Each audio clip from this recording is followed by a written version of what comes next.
My mom wanted me to be a truck driver because that would mean I would make $24,000 a year if I went to Truck Masters, and that would be twice what my father made. And she thought that would happen, but something inside of me said, I don't want to drive a truck. There's something else that matters more to me, and I decided I was not going to go for money instead of passion. And the rewards have been pretty amazingly better than being a truck driver. It's not bad being a truck driver, it's just not what I was after. And I look back, and one of the things that helped me was my original teacher, Jim Rohn, who was a personal development speaker. I went to hear when I was 17. He said something the first time I heard him, and he said, you know, it's really simple. If you want life to change, you got to change. If you want life to be better, you've got to get better. It's the only way it happens. And luck will show up for people and it'll leave them. But if you're constantly improving who you are and what you give, game over. When people ask me, what does it take to be happy? I always tell them one word: progress. Progress equals happiness. Even if you're not where you want to be yet, if you're on the road, if you're improving, if you're making progress, you're going to love it. You're going to feel alive. On the other hand, it doesn't matter how successful you are. If you stop growing, you start dying inside.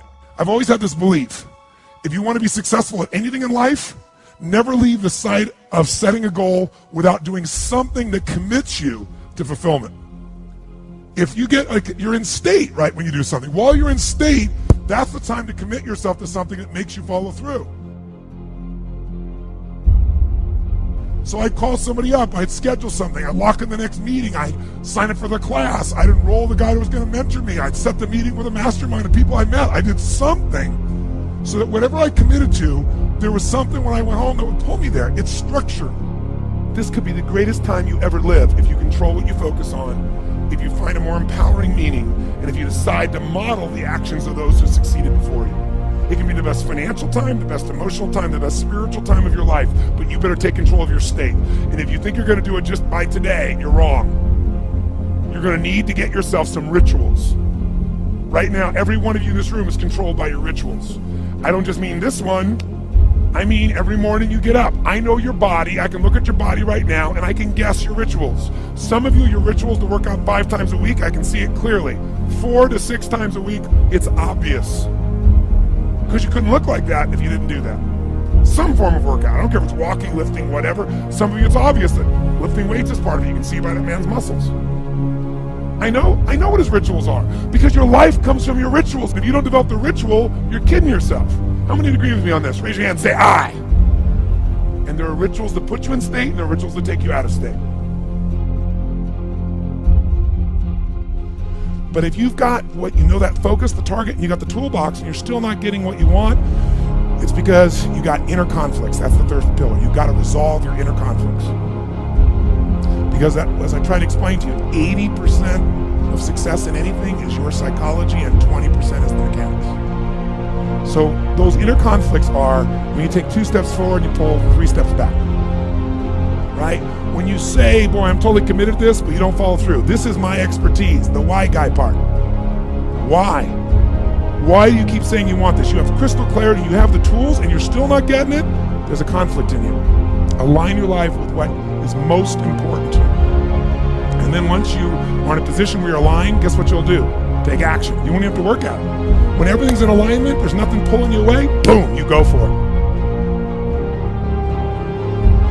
Progress comes when you tell yourself the truth and you're able to feel the uncertainty and take action anyway. The thing that stops us all is fear. It's no surprise. Fear of failure, fear of rejection, fear of the unknown, fear of not looking good. And that fear we could translate into the simple thing of uncertainty. Now, when you look at someone who's incredibly successful, you look at someone who's truly a leader in their life or in their field, the one thing they have in common is they exude this sense of certainty. And where's that come from? Is it inborn? Are they lucky? Are things just going their way? No, great leaders know how to step in the uncertainty and bring the certainty to the situation. Most people in life, we really feel like the level of stress in our life comes to how much of life do you feel like you control, or how much does life control you? Do you tend to control more of what's going on, or events controlling you? It's very easy to have those events start to take control unless we take control of what's between our ears, our own mind. You see, what you and I focus on massively affects how we feel, whether we're thriving or surviving. If you focus on what you can't control, If you focus on the past, if you focus on what's missing from your life constantly, that pattern of focus will make you frustrated, overwhelmed, depressed. It won't even matter if you're taking antidepressants. If you keep focusing on what you can't control, what's missing from your life, you're going to feel depressed still. You can take as many antidepressants as you want. Focus equals power. If you want to thrive, you got to focus on what you can control. You got to focus on the difference you can make. You got to focus on what's already in your life that you're grateful for. So you got to find a story that's going to empower you to act. A story that's going to get you to find the breakthrough. Because otherwise, with a lousy story, you'll never find the strategy, or you'll come up with a reason why it's too expensive, you can't get there, you can't access it, or you'll even get the strategy and then half-assed apply it just so you can reward your story that says it doesn't work because I tried it. Resourcefulness is the ultimate resource. And if you don't have what you want, stop telling yourself the story because you don't have the money, you don't have the time. That's bullshit. It's because you haven't committed yourself where you would burn your boats. If you want to take the fucking island, burn your fucking boats. And you will take the island because people, when they're going to either die or succeed, tend to succeed. But most of us give ourselves a way out, and that's why we don't have what we want. I was thinking about where this journey began for me, my desire to serve. Every day before I get on stage, I do this thing to whip myself into a peak state, and then my last words are, use me, Lord. That's my prayer. And every day my goal is to be a blessing in people's lives. Just do more, give more, share more, create more. What you need will be there. It's like air. You don't stop to think about when you take a breath whether it'll be there or not. It's always going to be there. Yeah. You just got to do your part. Early in my life, one of my mentors, a man named Jim Rohn, said, Tony, all you have to focus on in your life is find a way to add more value than anybody else does, and you'll never have to worry about anything